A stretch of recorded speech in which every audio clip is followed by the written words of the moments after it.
So anyway, tonight's game is Battlespace. I feel weird saying this because it's actually like the 5th time I've said it. And I say it different every time. But anywho, tonight is Battlespace. And Battlespace is a solo game that was designed by our friend Robert Salter of Table Salt Game Designs. Robert had very fortuitous timing with the release of his game, because I want to say he released it right in mid-March of this year, which was when the pandemic was really starting to set in my neck of the woods. And as it came to be, we couldn't get together, we couldn't gather. My little heart was broken, and I'm new to gaming, but I had this strong desire that I wanted to do this. It's my newfound hobby. I wanted to get into it, and then I got told that I can't go play with other people and push my little toys around on a table. So this was an awesome solution, and to be honest, I've kind of fallen in love with it. So the scenario that we have set up tonight is mission 1 out of the rule book. So essentially, and I will go through kind of rules and how things work here in a second, but first I want to tell you what the mission is that we're looking at. This one is, mission 1 is: the command has informed you that has just informed your fire team that a patrol was ambushed by small arms fire. That's these guys, hence the Humvee with the smoke coming out of it. And on their way back to the fob, and your team is the only asset in the area, my team, and must proceed to the site of the attack and recover any survivors. So that's what we're trying to do tonight. We'll start with my team. That's these little dudes here. I've got a 4-man team, and that's how the game is based. For solo play is 1 4-man team. The game comes with several. I want to say that there's a dozen team member cards that are already generated. So you select your cards. I, in the choice of total randomness, just pulled the first 4 off the top of a randomly shuffled deck. So I have, let's see here, John Speed, who is this guy. He's my point man. And each of these guys gets some gear. He's my designated marksman, as well as he is carrying M67 frag grenades. Yeah, he ought to do some work. All right, next to him, kneeling, is Robert River. And in addition to his M4, he has a M18 smoke grenade. And then off to the other side here, we have Robert Pepper. He is my team medic. So he has the medic traits, and I'll go over what each of the traits are specifically, as well as he carries a tourniquet that he can put on dudes. And then finally, my man in the back here is Stephen Baybrook. In addition to his M4, he is carrying M84 stun grenades. So you can see how they're kitted out. So those are my guys. Each one of the gear cards comes with a point value. Your team gets 12 points. So if you add up my points, like an M67 grenade is 2 points, a smoke grenade is 1, tourniquet is 1, being a medic is 3 points, being the designated marksman is 3 points. When you add them all up, I have 12 points there. Total form. So they're all set. Each one of them has basically 4 health, if you will. So hence the die markers that are adjacent to them being on 4, so I can track their wounds. After they've reached their after their 4th wound, they are down for the count. So I think that's a nice way of saying that they've been killed. Yeah, your man is down. He can't be resurrected. He can be removed from the table. Now, I will tell you, I'm not the guy that likes to remove anything from the table. The only way he's getting off the table is if the rest of them dudes carry him. And I've had those games that went south, and I had to carry some of my comrades off the battlefield there, so to speak. As you'll notice throughout gameplay tonight, when I kill an insurgent, if there's any way possible, I'm going to leave his dead carcass on the table because I just like seeing a big pile of bodies stack up. Yes. All right, so I talked about the good guys. Now let's talk about the bad guys a little bit. So the bad guys are all from a made-up faction called Al-Wahid. And you have soldiers, fighters, snipers, leaders, and you also have fighters that are designated as a group of fighters. So the Al-Wahid fighter comes with an AK-47, and that's it. That's all he's got. The group of fighters, same thing. They get an AK-47, but they operate kind of as a unit until there's only one left. They refer to a single fighter or a single soldier as a straggler versus an enemy element, which would be a group of fighters. You can also have an Al-Wahid leader appear on the board. There's none during the setup for this scenario, but when you get to the Sitrep cards, and I'll talk about what those are and what that means in a minute, one could appear during gameplay. So we've got 5 bad guys set up currently. So we have an individual Al-Wahid soldier. He has 2 health. We have an individual Al-Wahid fighter. He has 1. And then we've got a group of fighters. There's 3 of them here, and they each have can each receive 1 wound as well. So the soldier is a little more stout. He gets 2 wounds versus the fighters. You know, because the fighters are considered to be devout followers of their faith, but they're civilian fighters that terrorize the local people that refuse to submit to their ideology. While the soldiers were once uniformed soldiers of a now defunct Middle Eastern army, they lend their expertise to the Al-Wahid terrorist group. So there you go, little backstory there. If there is a real Al-Wahid, we apologize. We are not trying to offend anybody, and don't blow up our YouTube. Yeah. So if your name happens to be Al-Wahid, dude, I'm sorry, I didn't make up the names. Tablesaltgames.com. But yes, these are all fictional characters. Although I suspect, looking at the unit cards for the U.S. Special Forces guys, that maybe these are based on dudes that Robert knows and loves. So seems to be pretty specific on some of that stuff. Either that, or he's just really good about details. So that being said, the game is based off of D20. So we got the big die, and the way it works, it's kind of a unique system as far as combat goes. You want to hit the overhead for me there, Chris? So if you see this is a card that goes for our Al-Wahidi fighters. And get that facing towards the camera. There we go. All right, so that tells you that he's a fighter, what he's got. There's some stuff about him. But up here in this little triangle, you see it says a 9. So 9 is their threat level. You can go back to the big screen, please. That's more of a diamond, by the way. Yeah, well, as you wish. So, but their threat level is what you base everything off of when you're performing combat. So if I wanted to shoot him, I need to roll a 9 or better on my 20-sided die. Now, on the character cards, there's a buff for accuracy, and depending on who they are, it is between +1 and +3. So some of the guys are more accurate than others. You know, just like in the real world, you got some better shooters than others. They're all good shooters, though.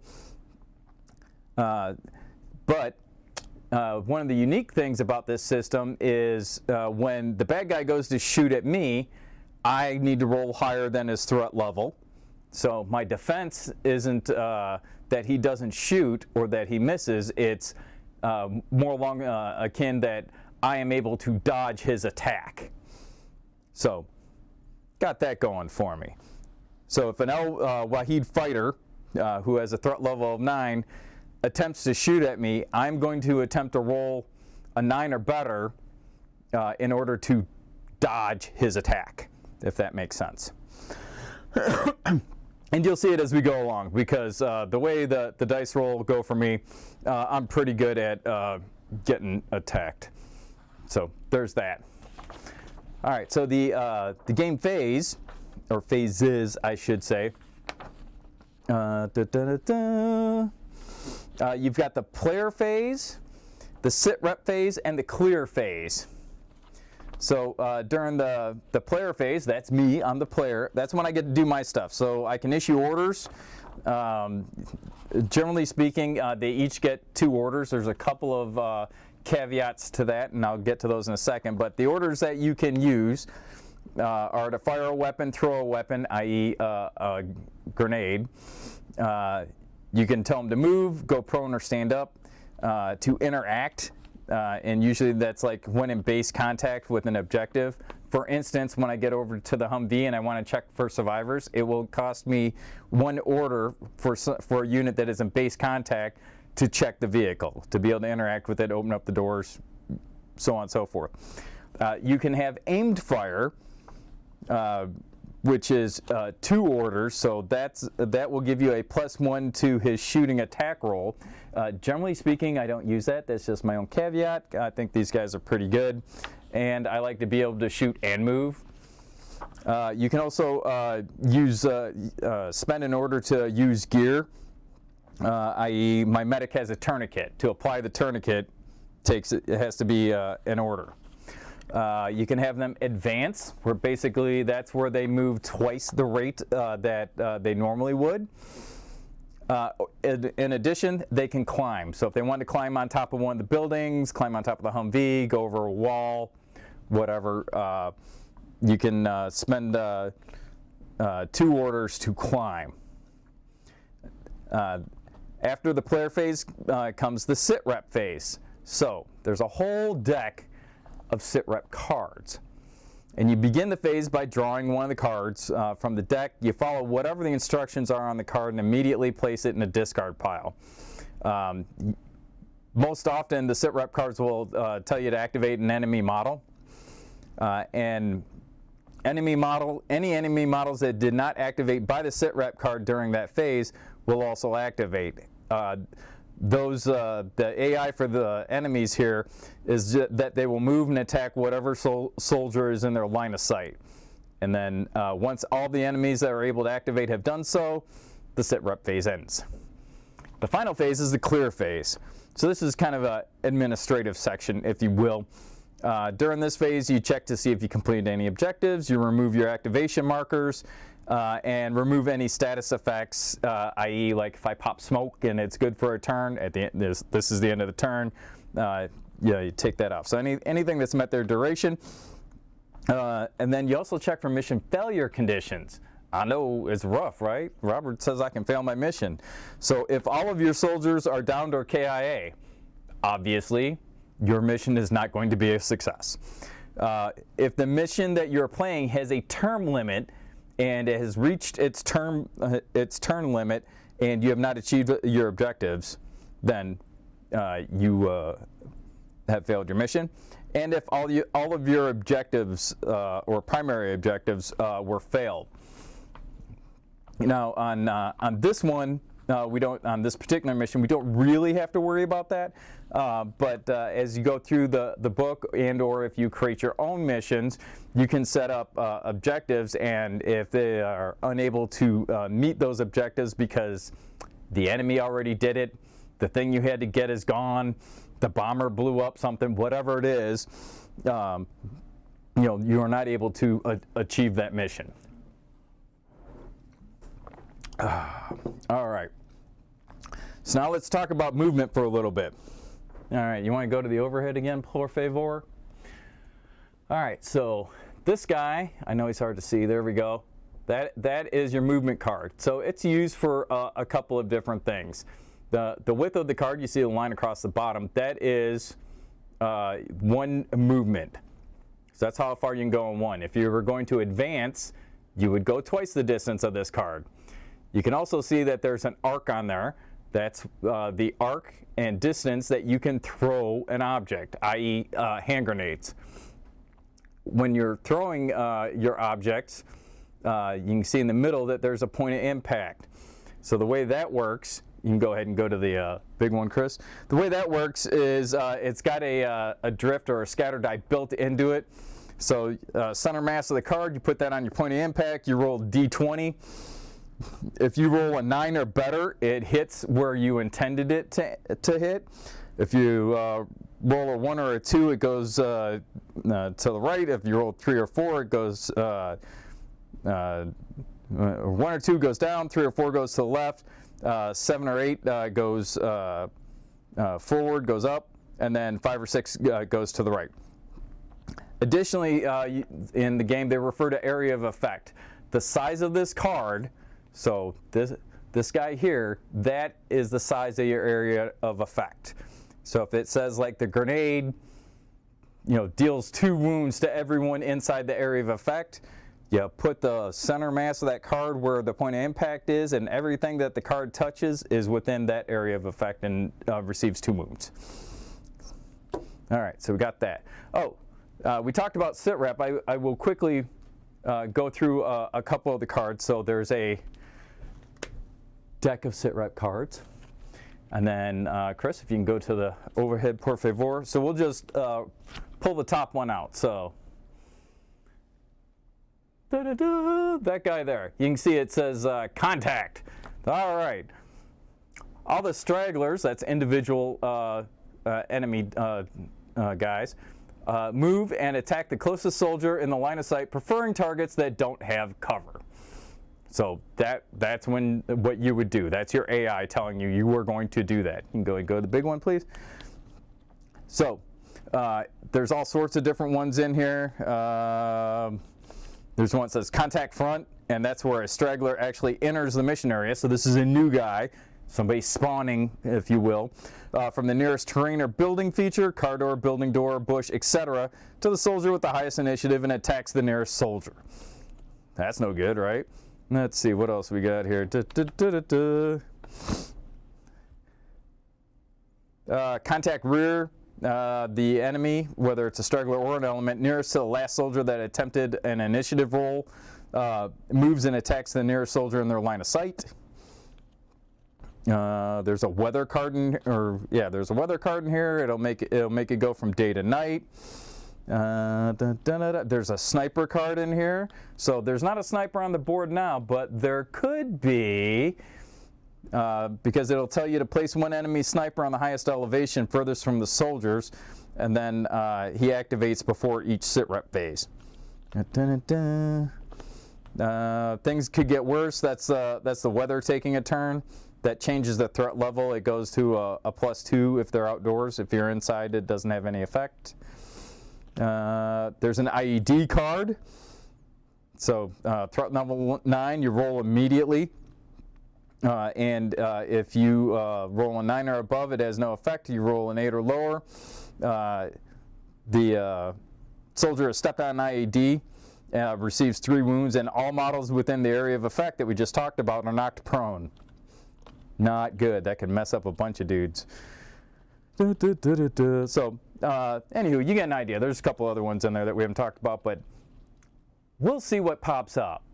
It's all good times. And just to be fair, I will shuffle these up again so you can see. I know there's a lot of talking and just staring at the board, right? Let's do some stuff. I'm with you.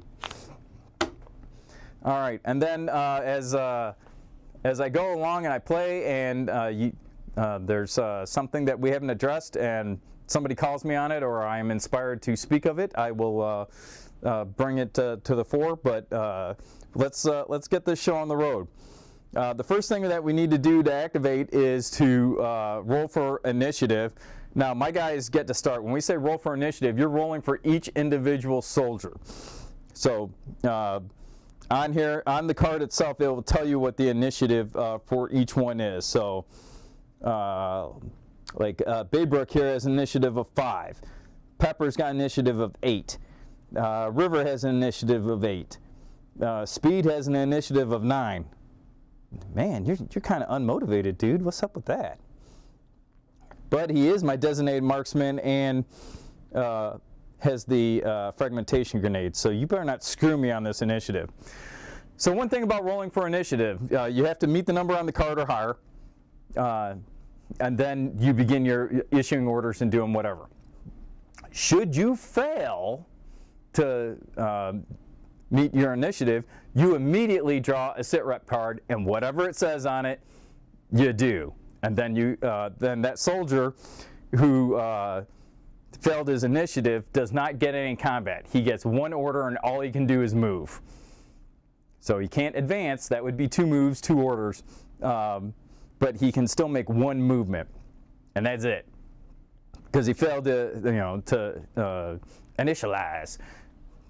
Which, if this game holds true to many of the ones that I've played, you're going to see that on a regular basis. And then you might learn some new words. Might be best not to have the kids listening real close. All right. So, I got to get my little dudes from over here to the Humvee to see if there's any survivors in here. I don't have a turn limit, so I can take as many turns as I want. However, speed is security, so I try to move as fast as I can. The longer you're on the board, the more likely it is that more bad guys are going to appear on the board. And as it turns out, I don't need any help with that. While these are all elite special forces soldiers, there's no reason for me to make them do any more work than I have to. So we are going to start off with, let's see here. We're going to start off with speed. He's my point man. He has an initiative of 9, and survey says 8. Oh, great. Right from the get-go. First freaking roll. All right. So again, we draw a Sitrep card. The Sitrep card says, bad intel, threat level 8, roll immediately. All right. I rolled a 15, so it has no effect. Yay. If failed, the mission has 1 less turn. If this does not apply to the current mission, ignore this card. And then there's a note on there that says to remove this card from the game. Deal. Done. Out of the game. Now, because he failed his initiative, he can't advance and he can't shoot anybody. So he gets 1 movement. He gets to go the distance of the movement card, and I'm going to move him out of the middle of the road over by there. So now he's at the edge of the building. All right, so next up we're going to move, let's see which one, upright walking. We are going to move Pepper. All right, Pepper, get in the game, buddy. All right, Pepper, 17. So he made his roll. He only needed an 8. Good deal. Pretty happy with that. He will receive 2 orders. So we could shoot and move, although he doesn't currently have a target. There's no bad guys in his line of sight. The only one that's down here is a civilian. I'm not playing by the civilian rules. There are actually rules for civilians. He's just here for eye candy because I got some new stuff. By the way, Eureka USA, awesome miniatures. I love these guys. Can't wait to paint them up. I just got them 2 days ago. So right now they're just our little goat cart there is just eye candy. We're not playing with any rules for him. So we don't have anyone for him to interact with. No combat yet. So I am going to have him advance. So we're going to go 2 card distances. 1. Whoop. Get him sort of over here by the building again. 2. So he's right on the side of the road there. Take your marker with you. All right, all right, all right. All right, so next we're going to move River. He's the guy that's kneeling. Survey says, whoa. Survey says, oh, damn. Oh, 19. All right, good deal. So he activated. Right into Mustafa, the carpet seller's house. What's up with that? All right, so he is going to advance as well. So 1, 2. So I'm going to tuck him in right next to his buddy there. All right, we're making some progress. We're moving along. Next up, this is Baybrook, and he rolled an 18, so he gets 2 activations as well. And we're going to advance him. again, I'm a fan of speed as security. So there's one. I'm going to tuck him in right with his buddy there. All right, so that ends the player phase. So as you will recall, after the player phase comes the Sitrep phase. So we draw a Sitrep card. Survey says contact. Uh-oh. All enemy elements activate. They will move towards the nearest soldier and make an attack. If there are no soldiers in line of sight after the move, the enemy elements will perform a second move.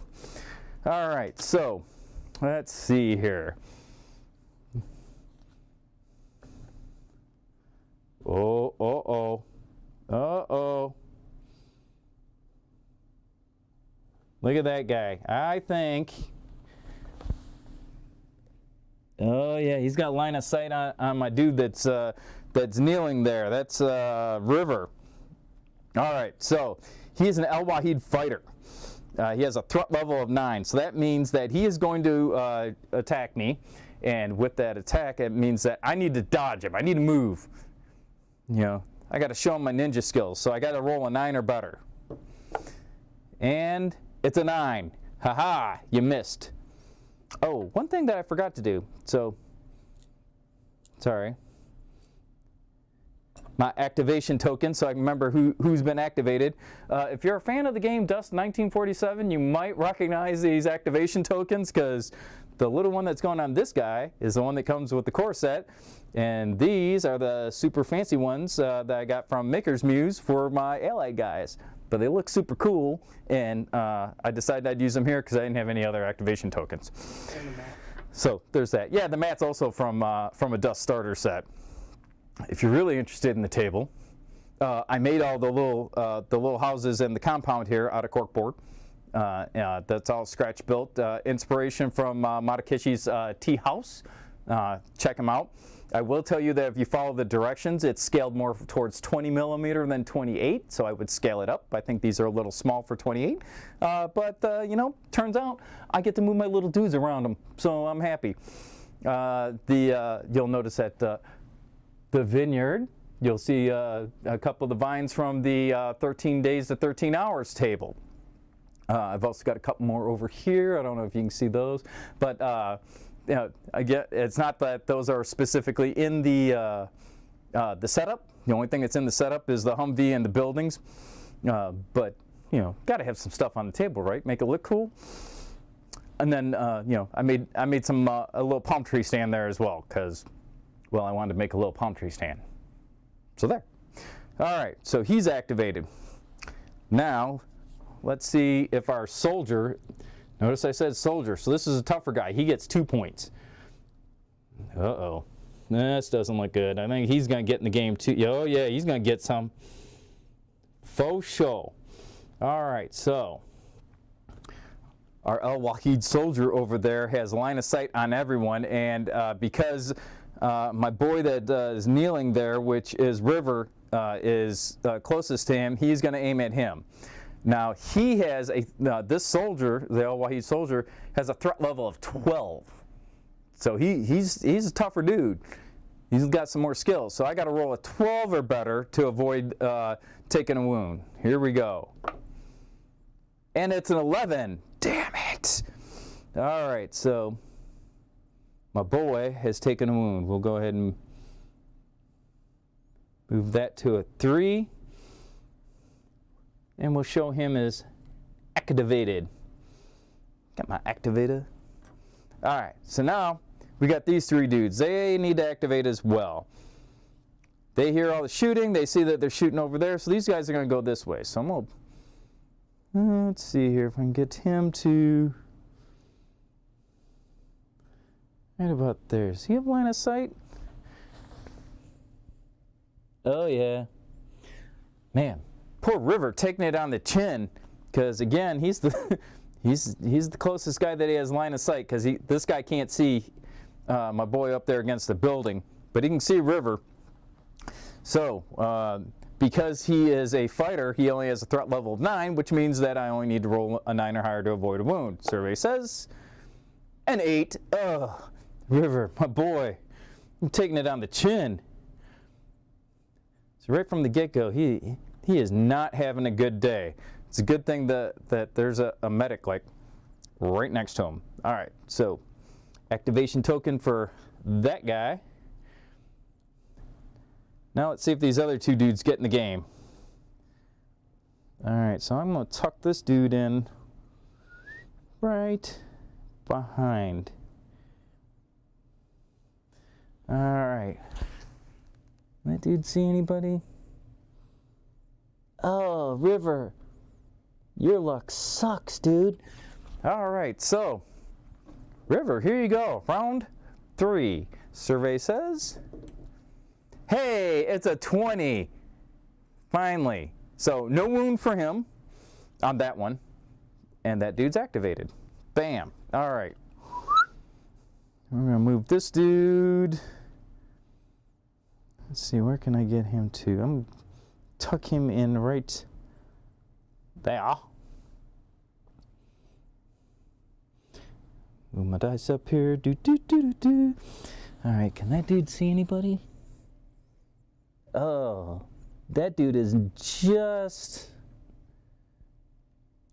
blocked by the corner of this building. So he has no line of sight. So that means he gets a second move. Now he only gets two orders here. So he's going to be able to move, but he can't do anything once he gets out there. So have fun hanging out there where everyone can see you, buddy. That might not have been a real good move. I'm just saying. These dudes are elite ninja snipers. All right, so that is all of the bad guys. So everyone's activated there. So now the player phase has been completed. The Sitrep phase has been completed. Now it's the clear phase. So we haven't completed any objectives. We don't have any status effects going on. This is just smoke to indicate that it's a disabled vehicle that will be there the entire game. There's no mission failure conditions to be met, so all we need to do is pick up our activation tokens. Team America. So we'll pick those dudes up.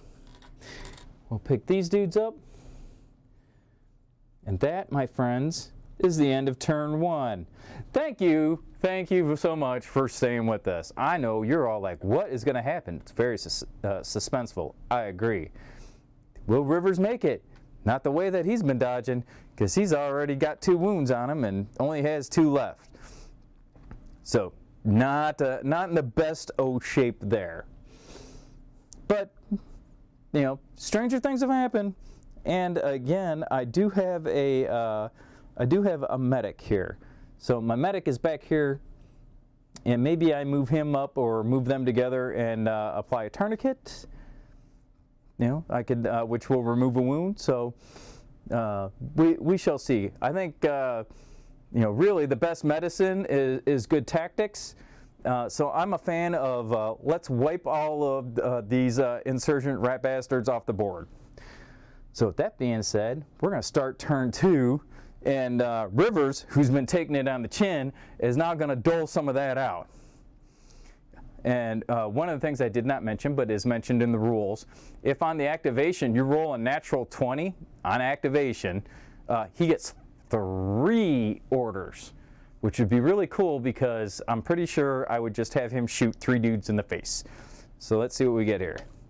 That is a 12. All right, so he's activated. He passed his initiative roll. So now we get 2 orders. So I could shoot and move, I could move and shoot, or I can shoot and shoot. Whew. Is he in cover? Can I get him into cover? I can. All right, so because Rivers has taken so many hits, I'm going to move him. Yikes. Let go, little dude. I'm going to move him into cover over here. So now none of these guys over here can see him. That guy can. So you know what that guy gets? Shot in the face. So he's got a threat level of 12, so I need to roll a 12 or better to back up my smack talk there. Survey says 20. So bam, he takes one in the face. Now he's a soldier, so he has 2. So you can see I flipped his marker to 1. So this guy's still alive, but he's wobbly now. And that is the end of the activation for Rivers there. All right, so now my boy, let's see, which one is that? Baybrook, standing out here in the middle of the open. It's time for him to make some money here. He needs an 8. Oh, wait a minute, that's Pepper. Baybrook needs a 5, so I like his chances. And I rolled a 3, of course. Yeah, so even solo I can find a way to just get pounded in the backside on this. All right, so that means I got to draw a Sitrep card immediately because he failed his activation. Uh-oh. It says, that's a big boy. The enemy nearest to the last soldier that attempted an initiative roll, which was Baybrook, has +1 hit point. If the enemy is part of an enemy element, he will separate by a move from the rest of them and become a trained straggler. All right, so now, enemy nearest to the last soldier has a +1. Who is closer?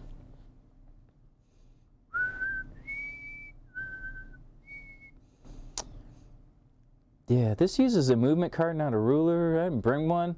My calibrated eyeball says our soldier over here is closer. So he gets the +1, and he is going to attempt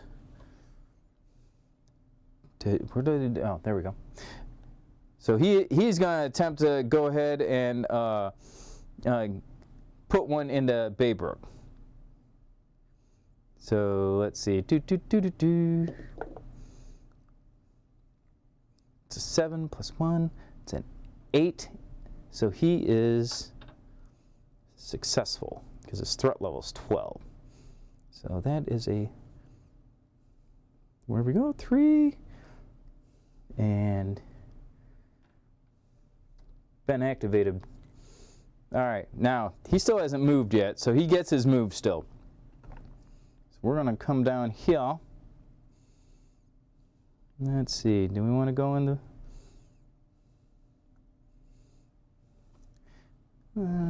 yeah. We're just going to hang out in front of Mustafa's store here. And we're going to hope that our guys behind us can do some of God's work and take care of a couple of these dudes. All right, so who we got here? That would be Pepper. All right, Pepper needs an 8 or better to activate. He's also my medic. Ooh, sorry, dude. All right, so he rolled a 15, so he is activated. I get 2 orders. I am going to move him up and push you to the side. We're going to get online. Get online, get online. Boink. There we go. So these dudes are online. And he's going to shoot this dude in the face. In the face. Survey says 7. All right, now hold on. We're not totally unsuccessful yet. He's got a +1 accuracy. That makes him an 8. Oh, it's a whiff. Dude, you only need a 9. I'm telling you, these guys. All right. So now, my final guy back here, he's my medic. I don't think I want to do any medicing with him just yet. But I do want to move and shoot, so let's see. Let us, oh, I'm sorry, he's not my medic. He's actually my designated marksman. So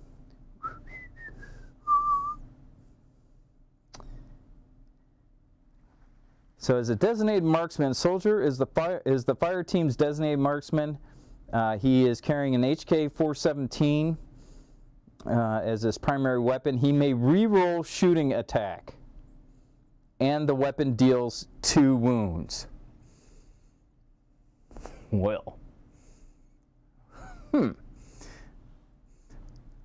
So I think we need to, first of all, I like to keep my guys together, so he needs to move. So we're going to go ahead and move. Oh, wait a minute. I do need to roll for initiative first. All right, 16. He got that. All right, so I'm going to move him. Boy. All right. Now, he going to shoot. And he's going to shoot this little dude in the face. Come on now. Get in the game. Get in the game. 18. Ugh. Takes it. That's right. Get rid of that. Get rid of that. Done and done. All right. Good deal. So we're making a little money there. All right. However, now it's the Sitrep Phase. Uh-oh. IED. Threat level 9. The first soldier that attempted an initiative roll this turn has stepped onto an IED. If failed, soldier receives 3 wounds. All models in the area of effect are knocked prone if the soldier fails. Oh, that's not going to be good. All right, so I need a 9 or better. Oh, it's a 3. Oh, that just sucks. All right, so my first one was my kneeling guy that activated. So that River, for crying out loud, get in the game, man. All right, so he is severely wounded. So he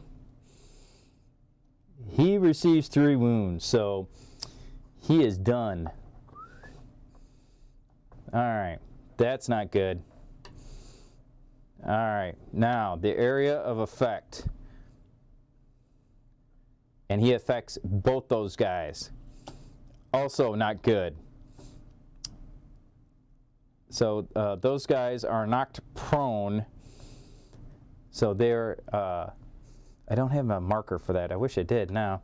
So we will have to remember that these guys are prone, and it's going to take them an order, I believe, to stand back up. Hold on while we check the rules here. Go prone, stand up. Oh, standing up from the prone position is a free order. All right, good deal. But while they are in the prone, it lowers an enemy's threat level by -1. So maybe they're doing them a favor here. All right, so these 2 dudes are prone. Rivers, my man, we'll miss you. And now I don't have any smoke grenades because I can't transfer the equipment. All right, put these in our discard pile over here. All right, so that was our activation for that. These guys don't get to activate because that's not what the card said to do. Go into our clear out phase. All right, so now I'm down to a 3-man team.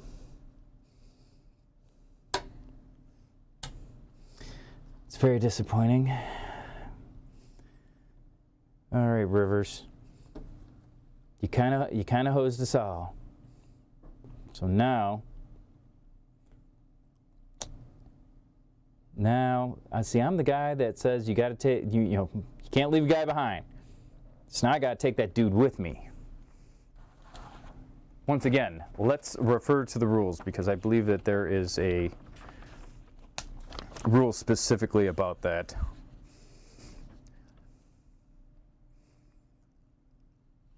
All right, a downed soldier is incapacitated, cannot receive any orders nor contribute to modifiers, and is vulnerable to area of effect weapons. Not this guy.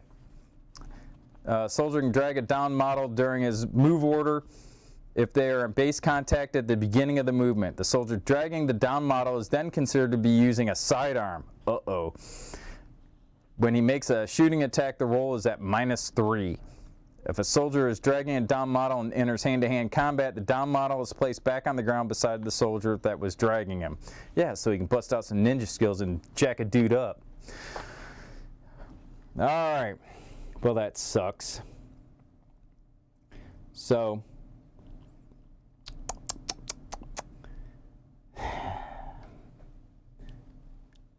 gotta make some hard decisions here, my friends. I can't leave my dude. All right. So first things first, we gotta clear the AO a little bit, I think. So we're gonna have we're gonna have Baybrook. That's this guy. Take a shot at that dude. Let's see if we can activate him first. Baybrook needs a 5. And it's a 5. Squeaks it in. Dude. Alright, so now that's a soldier, so he needs a 12 or better. And at this point, I am going to either shoot and move or shoot and shoot. Alright, so that's a whiff. That was a 3. And that is a 1. So not only did he miss, but I believe that causes my weapon to jam. So this is not the game for me. Not in general, but specifically this game. I'm taking a whooping. All right. Da, da, da, da. Da, da, da, da, da, da. Oh, mother. Da, da, da. There is a something on here. Fire weapons. Da, da, da.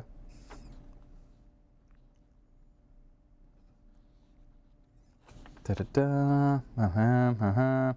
Bear with me. Hold on. It'll be there in a minute. I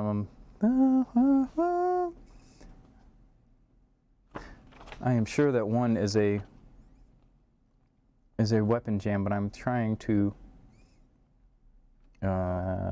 make sure that I have that correct. Man down, hand to hand. Throwing grenades, gear, train, elevation. Combat vehicles, civilians. All right, perhaps I am just making that up. That doesn't seem right, but I don't see where it is in here. It's not a side note, is it?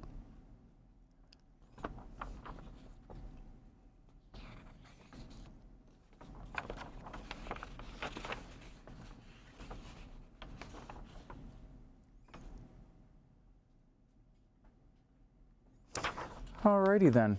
Well, I guess not. Alright, I thought it was. I thought that caused a jam. And if I'm wrong and you have the rules, tell me in the comments and tell me where you saw it. But because I thought it was a thing, but apparently it's not. Or tomorrow night when I play this again at my house, I'll find the rule and be like, oh, jack that one up live and on screen. That was good. All right, so either way, this poor non-shooting bastard. Someone said one equal shot himself in the foot. Yeah, well, at this rate, he's probably not wrong. All right, so now who's our dude next to Baybrook? Upright. So that is Pepper, my medic, who is too late to save River there, but he can go base to base with him and haul him out of there. But first, we're shooting this dude. So let's see if we can activate him first. Now, let's see, that was Baybrook, who's his Pepper. So Pepper needs an 8 or better. And 15. All right, so he's activated. Whoop! Activated. Biatch. Okay. So again, El Wahid Soldier, threat level 12. We need a 12 or better. And it's a oh my, you guys suck. Have you thought of purchasing dice? Yeah, right? All right. I was going to do something different, but since he's not going to move, we're going to shoot again. 12. There we go.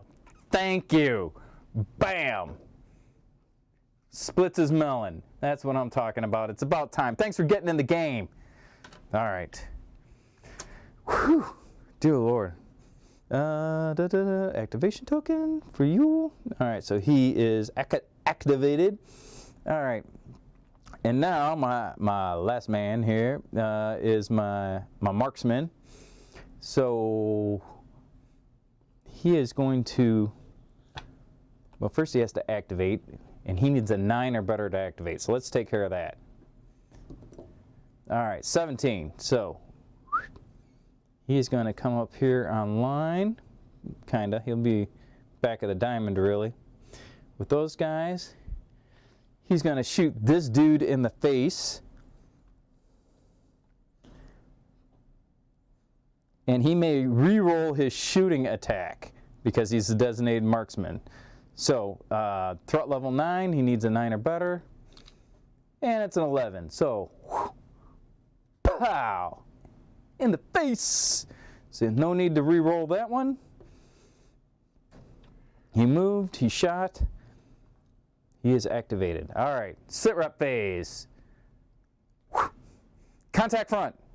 Uh-oh, a straggler enters the mission area from the nearest building or terrain feature to the soldier with the highest initiative and attacks the nearest soldier. All right, so let's see, who's got the highest initiative here? That would be my boy Speed that just shot. So, bad guy comes from the nearest piece of terrain. Oh, that's not going to be good for him. Whew. Bam, out the door. Hello, how you doing? You don't like having a guy that close to you, do you? I don't like having a guy that close to me because he is almost in base-to-base contact, which actually would probably work in my favor because then I could immediately go hand-to-hand and stick a knife in this dude's throat. But he's not quite that close yet. So, so he's going to make an attack. Well, alrighty then. He is, let's see, the straggler. I don't know what kind of straggler he is, so I am going to pull a card that is either, has to either be, it'll be the first soldier or fighter card that I pull off the deck. And he's a fighter. All right, cool. So as a fighter, that means that dude has a threat level of 9. So to dodge this bullet, literally, where'd my die go? There we go. We need to roll a 9 or better. Here we go. A 1. Oh, I'm telling you, I'm cursed. Bill, these are the dice I got from you. I just want you to know that.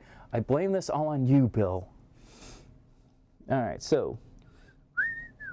What do you think he gave them to you? Yeah, right? Apparently, okay, so this dude goes down to a 3. This dude is activated.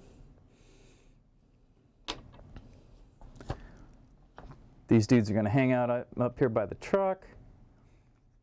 Oh, that's why. I'm like, why are the cards different colors? Because that's a Sitrep card, and these are enemy cards. All right, so now, clear phase. Pull off all of our activation tokens.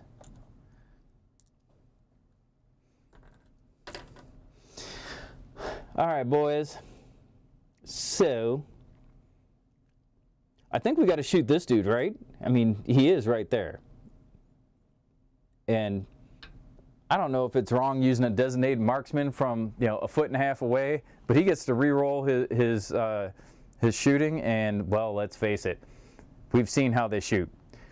So, he needs to roll a 9 or better to hit this dude, and it's a 17. Pow! All right. So, oh, wait a minute. That was his activation. Hold on. It's a 10. Still pow! In the face. All right, good deal. Good job, buddy.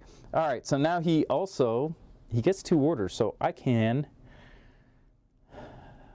advance him. However, I am going to,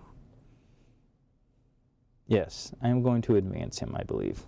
We'll do that. So, he's standing in Mustafa's carpet shop. Hey, what's up, boys? How you doing? And he gets a token. He done been activated. All right. So now, Pepper, who is my medic, I think I'm going to have him fall back and grab River. And gets an 11, so he activates. I know that this is well within base contact, because he's got to come back to base contact. And now, he's no longer firing with his rifle. He is now going to be firing with the sidearm, so he's going to have a -3. So I'm going to have to remember that, because there's a pretty good chance I won't. But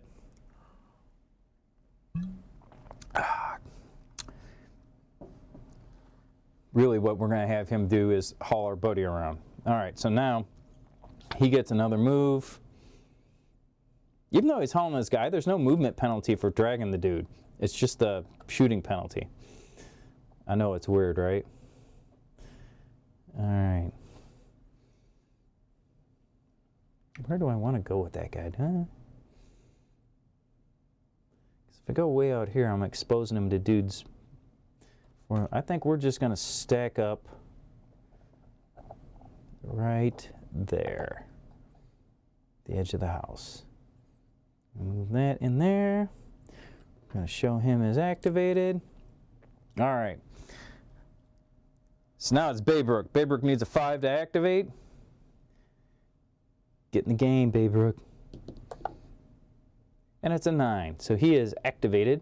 And his first action is going to be to shoot this dude, because I find it much easier to move around the board when there's nobody shooting at me. So if I can clear the board of bad guys, I am glad to do so. And 14, bam. Down he goes. Suck it. Only need a 9. And while we're here, let's see. Oh yeah, he's got line of sight on this dude. Guess what? That little joker's going to take one too. Here we go. Whoa, let's try that again. 5, he missed. Dude, killing me, Smalls. Killing me. Should be killing him. All right, so now that's the end of the player phase. We go into the Sitrep phase. Survey says, contact rear. Again. All right, the enemy, a straggler or element nearest to the last soldier that attempted initiative roll, moves and attacks the nearest soldier in line of sight. All right, well, I've only got one dude on the board. It doesn't say a new one comes on. It says nearest to the last soldier. Well, I've only got one guy on here, so he is going to move and then attack. So, all right, buddy, I don't know if this is in your best interest, but that's what the card says. So he moves, and now he is going to make the attack on Baybrook for shooting at him, because he was the last one that activated. All right, so survey says 12, successfully dodged. Haha, jackass, you missed me. And again, he's a fighter, so his threat level is only a 9, so that's all I need to beat on that one. Good deal. All right. It's ugly. The Lord knows it's ugly on the table right now. But we're making progress. So we will pick up our activation tokens. Put my card away. And move into the next turn. All right. So now, once again, because I'm a big fan of people getting shot, we are going to activate, what's his name, Speed here out in the front. We will attempt to activate him and attempt to shoot him. Really?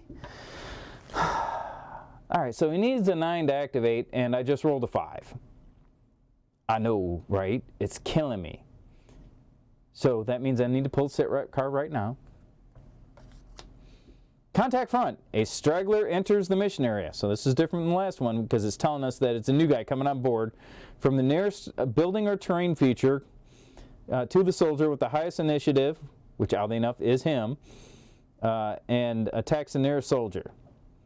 All right, well, you asked for it, buddy.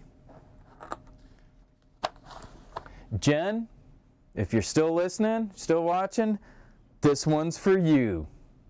because look who pops out the door. Bam! That's right. It's our man from 13 days to 13 hours. You know, the disco kid here. And unfortunately for him, he's in base-to-base combat. So that means we are going to immediately begin melee. So hold on while I go to the hand-to-hand rule so I can tell you about this correctly. All right, hand-to-hand combat. When a soldier and an enemy come into base contact, which they are, perform melee combat immediately. Roll a d20 and add the soldier's fight. So let's see, that is, his fight skill is +2, so I get to add a 2 to my roll. If the result meets or exceeds the enemy's threat level, deal the enemy 1 wound. If it does not meet or exceed the enemy's threat level, deal the soldier 1 wound. If it does not, deal the soldier. So yeah. So if I meet it, he gets 1. If I don't, I get 1. Got it. Sorry, confused myself there. Reading's hard. You know what? I need to lubricate a brain cell. Okay, so anywho, if one of the combatants is not KIA or downed the next time the soldier or the enemy would activate, immediately resolve another hand-to-hand combat. On a result of a natural 20, deal the enemy +1 wound, so an additional wound. On a result of a natural 1, deal the soldier +1 wound, so he would get 2. All right. There was also a question about how about style points? Yeah, well, obviously, I mean, it's not, you know, it would have to be a homebrew thing. I'm hoping it looks good with blood all over it and like a knife in his eyeball, because that's what I'm going for out of this. But yeah, he definitely wins the style contest. I'm pretty sure Bill hates that guy, but I love him. All right, so he's a soldier, so his threat level is 9. I get to add my fight to that. So I only need to roll a 7 or better to stick a knife in this guy's eye socket. And it's a 12. Down you go, punk. Uh-huh. Well, he's going to look stylish right there for the rest of the game. Hated it.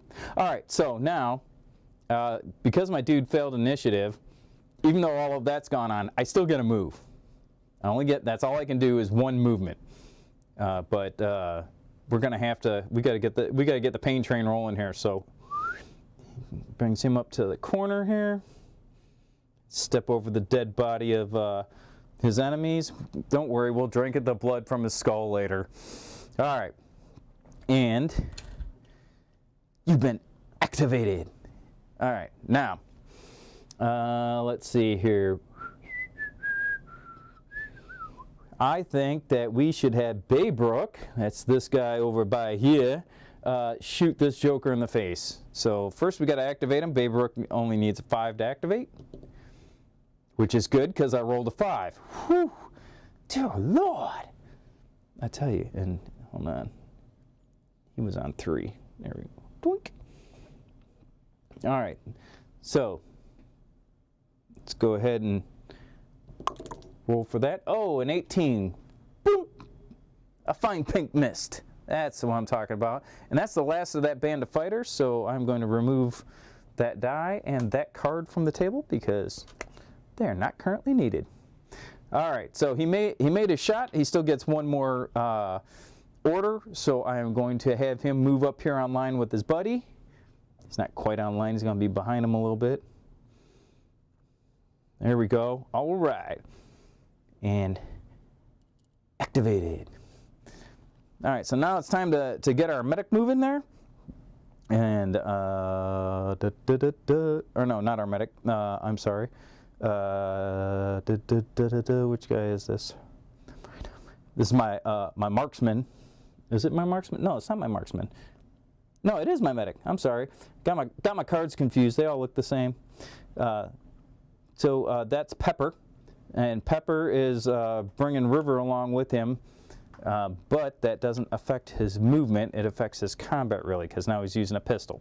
So, that being said, oops, let's Get your casualty or your wound marker up there. All right, so Pepper needs an 8. Come on. And it's a 9. All right, so, oops. I suppose we measure and everything. All right, so we're going to get him. You gotta move his dead body out of the way. 1 brings him up here, and 2 brings him to here. All right, he's bringing his buddy with him because we're not going to leave our buddy behind. All right, and he is activated.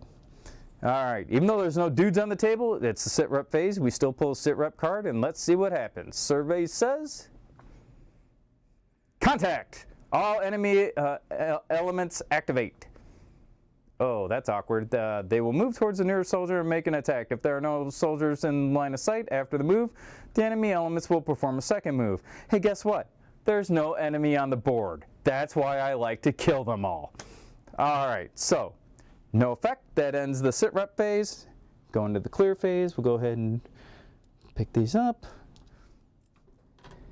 And back into the player phase. All right, so we're getting close to our objective. Our objective is to check the Humvee for survivors. So we need to get in at least one of the models in base contact and to interact with the vehicle, which is going to cost an order as well. So I think my medic actually is close enough that he can make it in 1, right? Oh, yeah. Where none of these other guys can. So I'm going to move my medic, which means I need to activate him. All right, so Pepper again needs an 8. And he rolls a 15. All right, so we're going to move those guys up here. We spend an order and we activate. Now we need to go back to the mission itself because it tells us how to interact. All right, All right, objectives. You search for survivors by interacting with the Humvee. So I've already spent the order to do that. It was 1 order to move, it's a 2nd order to interact. It says search for survivors by interacting with the Humvee, roll a 1d20. 1 through 12, the soldiers are missing, there's nobody there. 13 through 20, there's 1 wounded survivor. And if there is a wounded survivor, he must be carried by a member of the fire team, which is going to get super awkward because I'm already carrying one of my guys. All right, so we'll roll the d20 to see if there's anybody in there. And then from here, our objective is to exfil.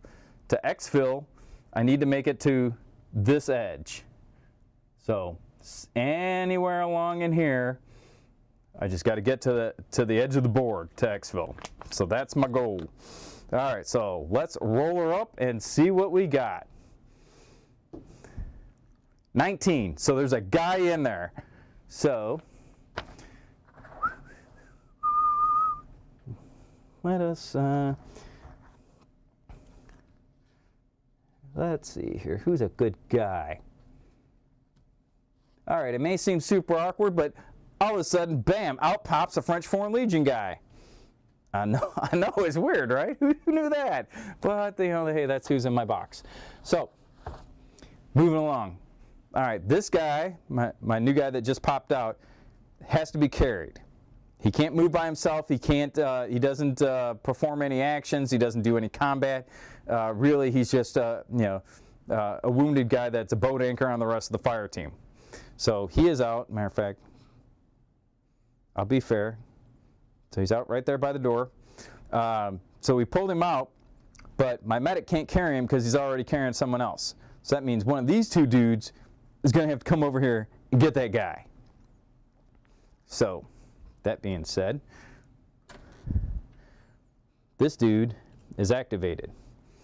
I am really happy we cleared the board of bad guys. Hopefully it stays that way because, yeah, I am going to have very reduced combat effectiveness here in a minute. All right, so let's see here.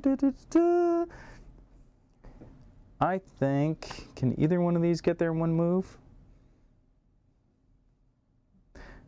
Nope. All right, so I am going to activate Baybrook. That's the guy here in the back. And he needs a 5 for initiative. So 17, that's what I'm talking about. Way to roll, good game, way to play. All right, so thanks for being on the show. 1,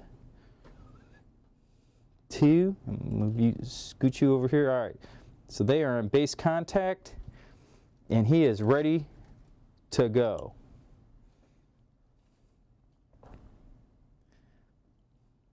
Oops, yeah, get back on there. All right, so now that's my designated marksman, Mr. Speed there. And Mr. Speed is going to do just that. I think he's going to be speedy, and he's going to take point and try and secure the lane ahead of him. So first we got to activate him. Speed needs a 9. And he rolls a 9. Woo! All right, so 1, 2. All right. Do that. Get that back. Activated.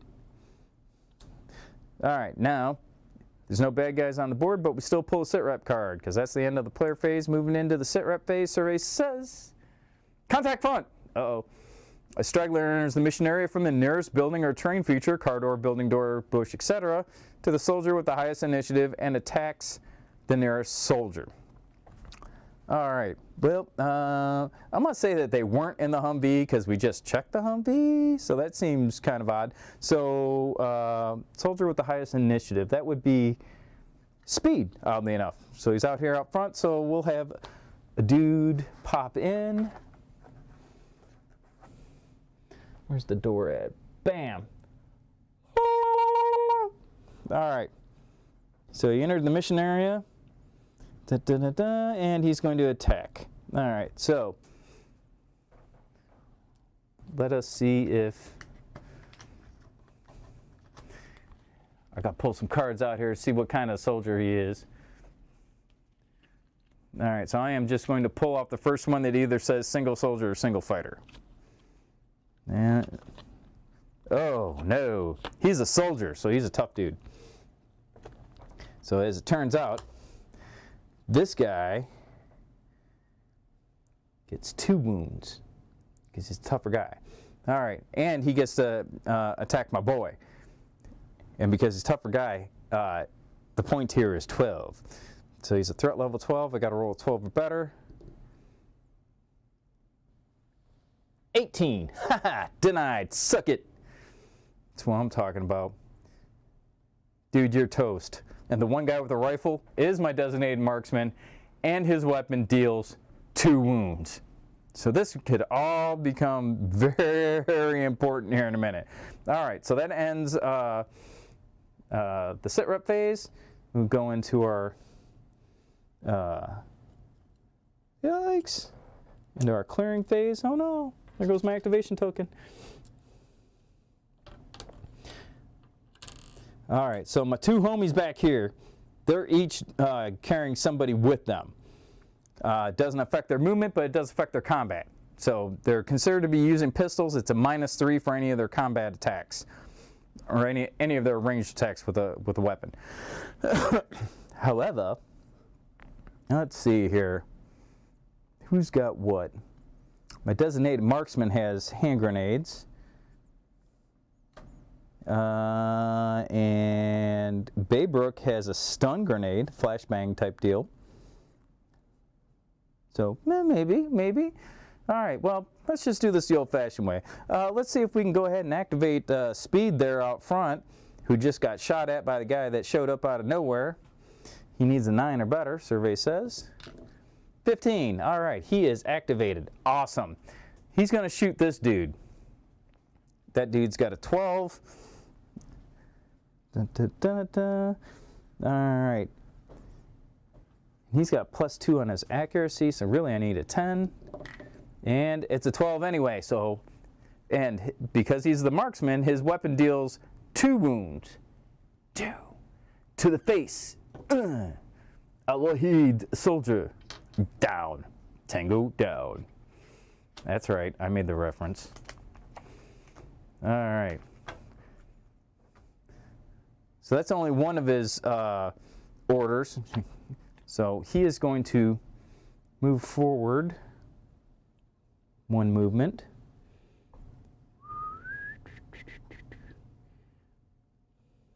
We're almost there. We only got to get to the end of that building and we're good to go. All right. Now, we got to get these dudes in the game. Where'd my big die go? There we go. Oh, take that with you, buddy. Oh. Here. Be activated. Oh, you've been activated. Activated. All right. Now, first up is with the pack on.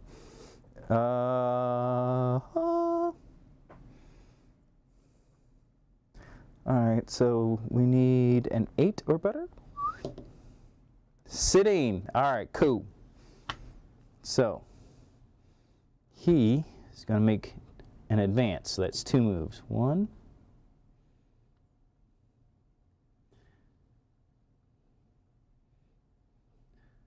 Not bad for hauling somebody along with you, right? Wish I could move like that. You know, back in my day, sonny. All right, good deal. Oh, and bam, he's activated. All right, and then let's see, Baybrook over here needs a 5 to activate. He's got our wounded dude with him. All right, that's 15, so he gets 2 orders. So we are going to do our best to, I believe the technical term is skedaddle. 1.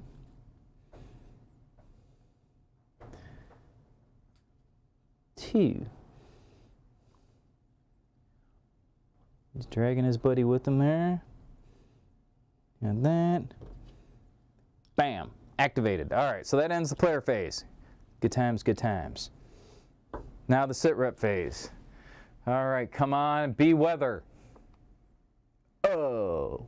War cry. All enemies in the mission area have a +1 threat level until the end of the turn. Haha, suck it, because there ain't none there.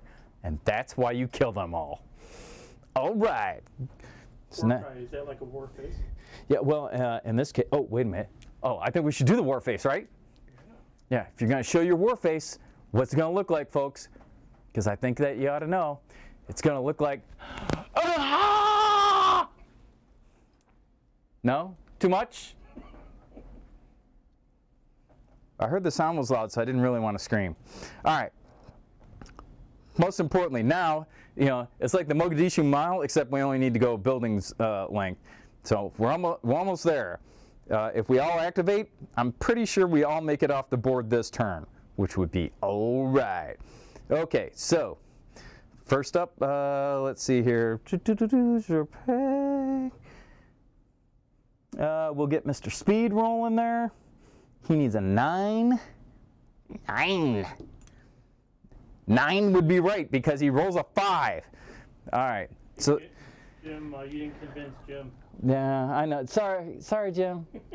I'll work on it. You don't scare me. Work on it. Yeah, I'll work on it. I'm more concerned about this mutt that, you know, he sees the exfil point. He's safe at the end of this building, and this dick rolls a 5. Oh, wait a minute. I rolled it. Guess I'm the dick. What? All right. Unfortunately, first things first. Sitrep card. Come on, bad weather. I have movement. Uh-oh. Uh-oh. A straggler enters the mission area from the nearest building or terrain feature to the soldier with the highest initiative. Oh, this spot gets super awkward. If 2 or more soldiers have an equal initiative, player must choose. They don't. And to be honest, this is actually a low model count for me. Normally I have more bad guys than this, but normally I don't roll quite so crappy on my combat. So bam, dude's out.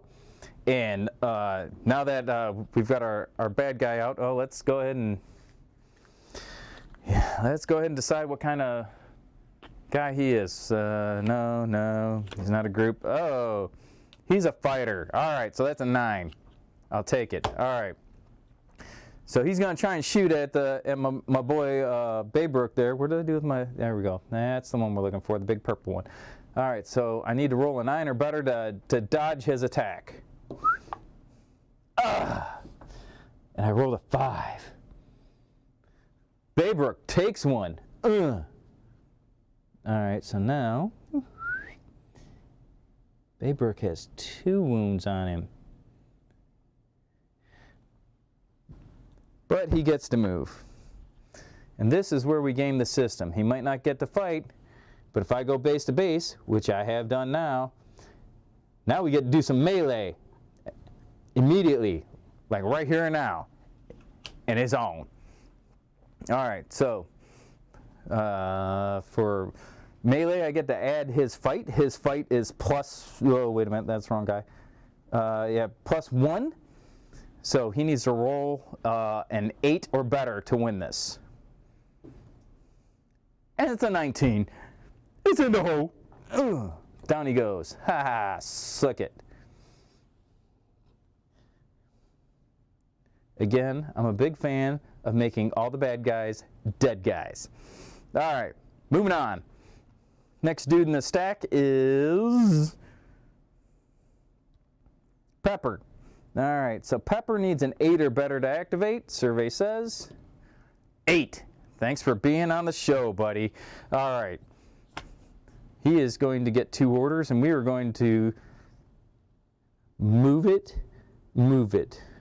I like to move it, move it. I like to move it, move it. Yeah! All right, he has made the exfil. Good for you, buddy. That's what I'm talking about. And he brought our man River with him. Again, we're not leaving anyone behind. I don't play that way. All right, so now it is time for Baybrook. Yeah? No? Yeah? Yeah, Baybrook. So he needs a 5 to activate, and he rolls a 1. A 1. I feel like that should mean something. Let me check the rules. Other than he rolls like crap, if you roll a 1, let's see, initiative, blah, blah, blah. Well, on a result of a natural 20, I would get a +1.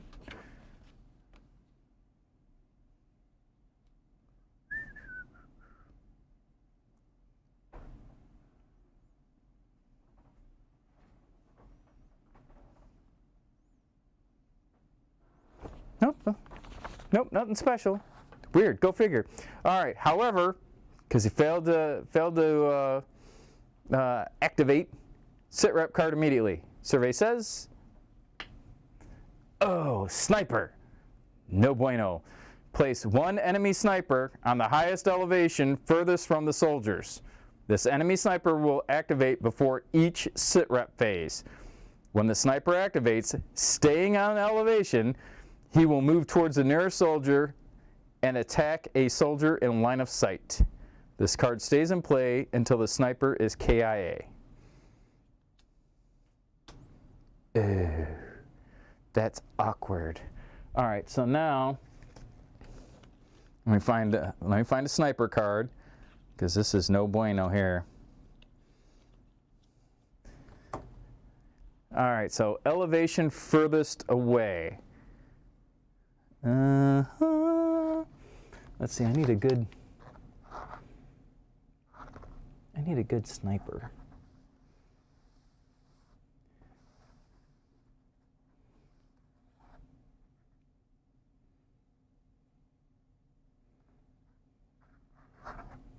Well, I don't have a good sniper, but I do have a dude with an RPG. All right, so I'm going to say that that is the highest elevation, the furthest away. So he goes there. The El Wahid sniper. If the El Wahid sniper does not move during his activation, his threat level is +1. That is particularly problematic because his threat level is 13. So he's a tough dude.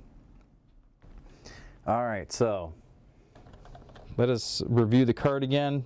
So he is on the highest elevation furthest from the soldiers, and he will activate before each Sitrep phases.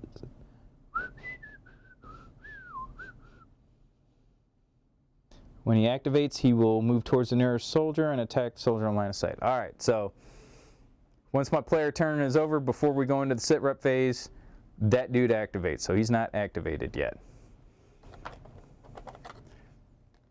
Sniper card over there, so don't forget about him. All right, so he still gets one move.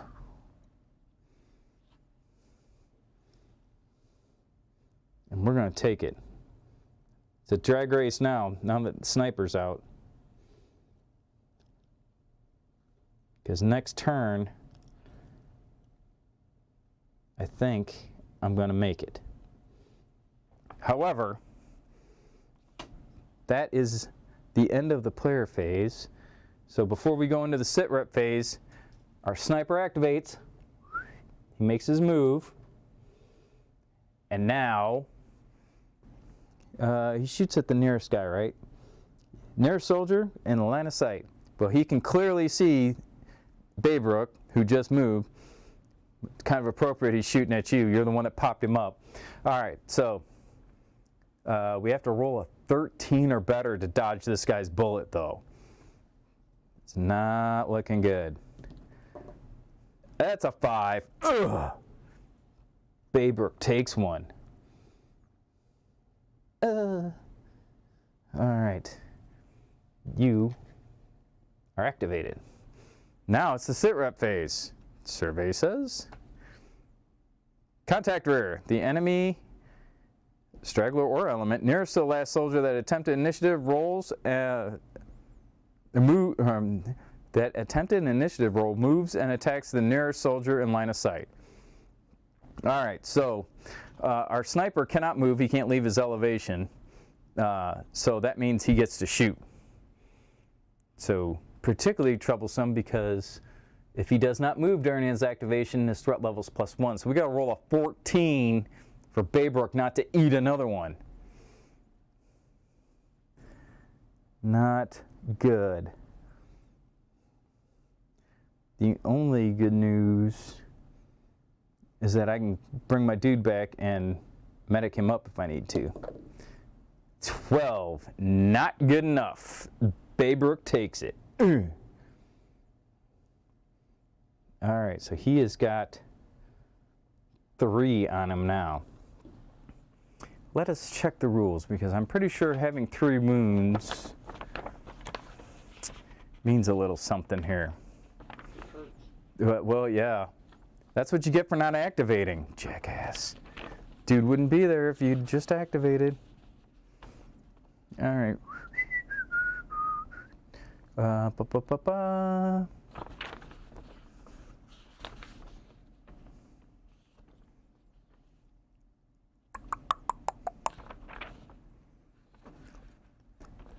Da, da, da, da, da.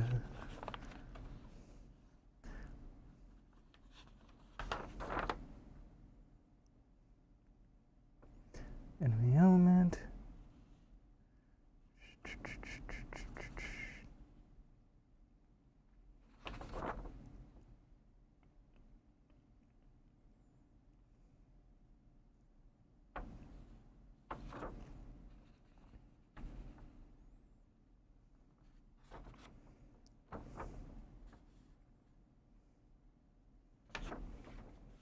All right, again, I'm not seeing it, but it seems to me like that should be a thing, although I've been, not gonna lie, I've been playing a lot of solo games lately, and I may be confused with another one. All right, so he can still do his thing. However, you should be a 2. Here we go. So he's a 2. You've been activated. That covers all of that. So now, going to our clear phase. Boys, what I would recommend is running like a mofo. I know you're like, we're Special Forces, we're Green Berets. Yeah, well, you're also a bullet sponge at this point, so quit sucking up the sniper's rounds here. All right, so roll an 8, and that is for Baybrook, and he only needs a 5. he gets 2 movements, or 2 orders. They're both going to be movement. So 1, 2. Yay, buddy. All right, so he is good to go. Just might make it, boys. All right. He's already achieved exfil, so we don't have to worry about him. And now our final guy is Speed, my designated marksman there. All I need you to do is activate, buddy. Come on, buddy. He needs a 9 or better. The point is 9. The point is 9. And it's a 5. Oh, it's killing me, Smalls. You're killing me. All right. Sitrep card. Contact. All enemy elements activate. They will move forward to the nearest soldier and make an attack if there's no soldier in line of sight, blah, blah, blah. All right, so the sniper gets one last crack at you, buddy. One last crack. All right. So to dodge the sniper, he did not move, so we need to roll a 14 or better. A 14. It doesn't look good for you. I mean, you couldn't roll a 9. 17. All right. Sniper misses. Whew. You get 1 movement. And that 1 movement gets you to the exfil. And that, kids, is the game. All right. So we did achieve our primary objective of making it to the Humvee, checking it for survivors, and exfilling the survivor. However, we did take 1 KIA. I know I too am very disappointed, but as a secondary mission, you know, kind of on the fly, if you will, we did bring our buddy home with us. No man left behind. That's the way I play. So we were able to do that. So, in recap, this is mission 1 of the solo modern game Battlespace by Table Salt Designs, Mr. Robert Salter. It's a game that I enjoy. Anytime you know, it gets my blood pressure up, makes me yell at little dudes, and I'm playing with myself, by myself. You know what I meant. Get your mind out of the gutter. You did. That's right. So yeah. You know, it's my little dude. I can play with it if I want to. But where the hell was I going with this? Oh yeah, Robert's game. It's a good game. I enjoy it. So this is mission 1 out of the rule book. I think there's 5 missions in the rule book. There's a Memorial Day special mission that he published that's available online on his Facebook page in the files, as well as he released a Navy SEAL supplement, so you can play Navy SEALs. They get some additional rules, some additional gear, you know, and there's some more missions in there. And if you look on his Facebook, on the Battlespace Facebook page, you can also get some inspiration for some homebrew rules that players have come up with, you know, their own scenarios and whatnot. So if you want to run your own scenario, it is certainly possible. It's easy to do. As you can see, it doesn't take a lot of terrain. It doesn't take a ton of pieces, unless you're like me and you roll bad. Then you're probably going to need to make sure you got more bad guys, because, well, turns out that's a thing. You know, I did not run out of bad guys this game, which is rare for me, because normally I do. Because one of the things that you can get in the Sitrep deck is that an enemy element appears, and it's 1d6 number of dudes just show up. And I'll get that like twice a game.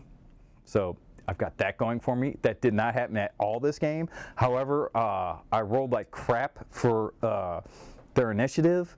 I don't know what, these guys aren't very motivated. I think, you know, they probably need to go back, do some retraining, something, I don't know. But yeah, they're gonna need some downtime here.